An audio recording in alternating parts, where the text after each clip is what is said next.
My name is Brandon Herrera.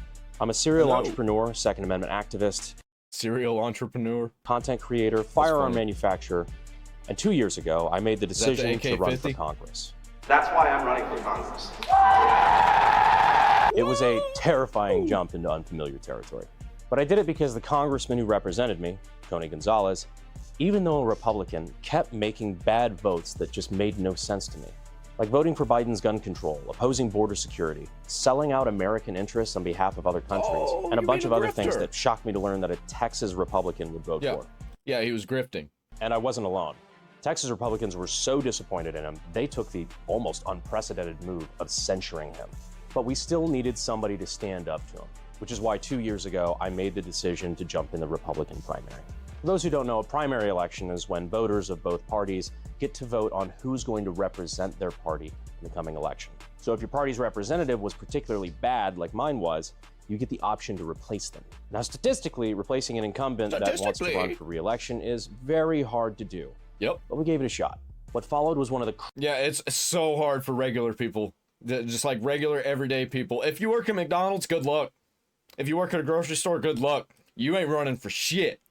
craziest 10-month journeys of my life, running for office in Texas Congressional District 23, one of the biggest in the country, against one of the best funded members of Congress in the entire country. I'll get more in a couple details later, but long story short, we succeeded in our goal of taking him to a runoff, which in certain states, Texas being one of them, if the incumbent doesn't get... Like, even rich YouTubers can't win. When they put so much work, so much money behind it, even they can't win.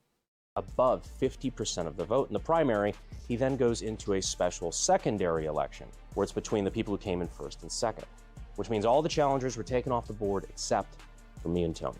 What followed was a brutal 2-month runoff where I had all of the guns and money of the establishment pointed directly at my forehead. Over $10 million being spent against me. I spent like 10 to 1. All that money being used on a campaign to essentially slander me where I live. I lost. By like 400 votes. By 1%. That is the map of an incumbent that was not having a good time.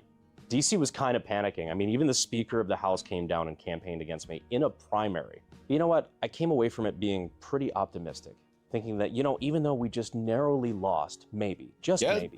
It sets crazy precedent. I actually think coming very soon in the near future, we're going to start seeing influencers more and more in positions of power.